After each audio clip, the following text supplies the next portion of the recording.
हम लोग बंदूक को सही नहीं मानते और बंदूक का रास्ता सही भी नहीं, क्योंकि अगर कमजोर कभी बंदूक उठाएगा तो उसको कुचलना, उसको मारना आसान हो जाएगा नक्सली या और तमाम तरह के आरोप लगा के।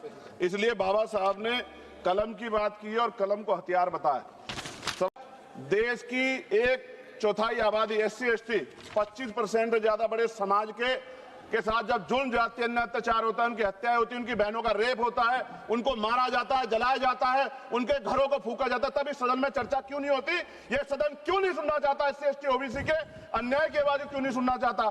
कितनी सीवर में सफाई कर्मचारी मरता है, इतने आगे बढ़े हम लोग, उसके बच्चों को भी अपना पेट पालने के लिए कई तरह की मुसीबत गुजरना पड़ता है, कोई नहीं सोचता। सच ये है इस देश में दलित आदिवासी आज भी गुलामी की जिंदगी जी रहे। सरकार उनके लिए कुछ सोचना नहीं चाहती, सरकार नहीं सोचेगी तो फिर से किसी वाद का जन्म हो जाएगा। इसका इस अन्याय का, ये जो कठोर अन्याय है, जो सदियों की हिंसा पे आधारित, सदियों के भेदभाव पे आधारित है, इसका जवाब सदन को देना पड़ेगा। सभापति महोदय, नेपाल में नई सरकार बनी, उन्होंने कहा हम दलितों से सार्वजनिक रूप से माफी मांगेंगे कि जो हमने उनके साथ अन्याय किया। ये सदन कब उनसे माफी मांगा जिनके साथ हजारों साल अन्याय हुआ और आज भी उनको रोटी कपड़ा मकान के लिए अन्याय।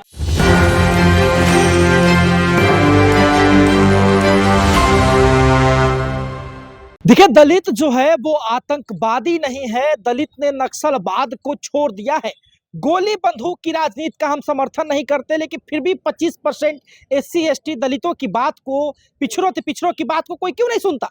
जहां यही बयान रहा चंद्रशेखर आजाद का, जो रकीना से सांसद है। नमस्कार, मेरा नाम साहिल कुमार है और आपने एक न्यूज़ 24 देखना शुरू कर दिया है। उन्होंने स्पष्ट तरीके से कहा कि जब दलितों के साथ अन्याय होता है तो कोई नहीं सुनता है। आपको बता दें कि उन्होंने चर्चा की कि इस देश के लिए, सुरक्षा के लिए काम करने वाले जवान जब शहीद होते हैं तो कई तरह की चीज उनको मिलता है, उनके लिए सम्मान है, लेकिन एक सीवर में मरने वाला व्यक्ति जब उनके पिता की डेथ होती है तो उनके बच्चों को उतना ही संघर्ष करना पड़ता है। दलितों की बात क्यों नहीं सुनी जाती? पूरा बयान आप चंद्रशेखर आजाद का सुनिए। सभापति जी, हम लोग फूले साहू अंबेडकर को मानने वाले लोग, हम लोग संविधान को मानते हैं, संविधान के आधार पर चलते हैं। हम लोग बंदूक को सही नहीं मानते और बंदूक का रास्ता सही भी नहीं, क्योंकि अगर कमजोर कभी बंदूक उठाएगा तो उसको कुचलना, उसको मारना आसान हो जाएगा नक्सली या और तमाम तरह के आरोप लगा के। इसलिए बाबा साहब ने कलम की बात की और कलम को हथियार बताया।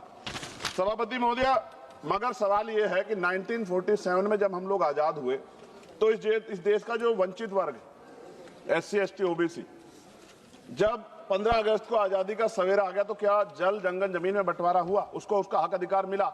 अगर उसको जमीन मिल जाती, घर मिल जाता, उसको अवसर मिल जाते तो आज प्रधानमंत्री आवास योजना नहीं चलानी पड़ती। सभापति महोदय, जमीन का राष्ट्रीयकरण नहीं हुआ।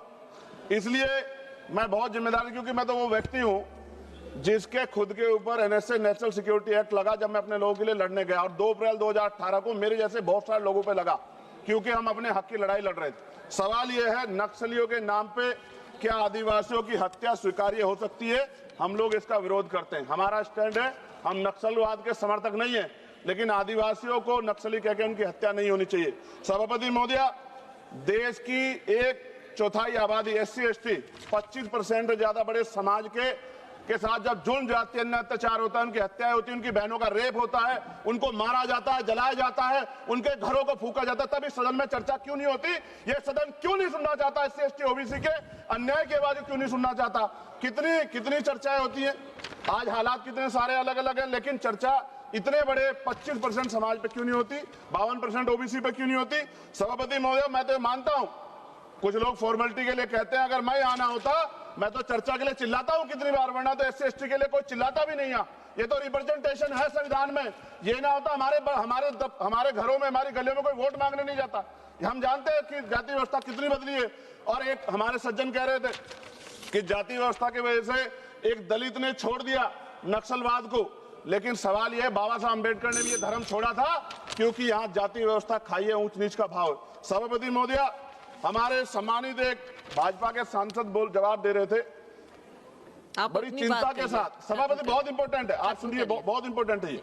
वो ये कह रहे थे जवाब देते कि उन्होंने कुछ ब्राह्मण्स के नाम लिए और कहा कि भाई ये इनके मालिक हैं, इनके यहाँ लेबर तो SC ST है, ये विचारधारा पर आधारित है। तो क्या कहना चाहते थे कि इस देश को तोड़ने की मूवमेंट कौन चला रहा है? जवाब दें। वो बड़ी बात यह है, उन्होंने ट्वीट किया 2 दिन पहले, मैं चाहता था मैं उनको जवाब दूं, उन्होंने आरक्षण को कोसने का काम किया। ये भाजपा की सोच है, जवाब देना चाहिए भारतीय जनता पार्टी को। सभापति महोदय, मैं 1000 से ज्यादा जवानों की जान गई है 2010 से लेकर 23 तक।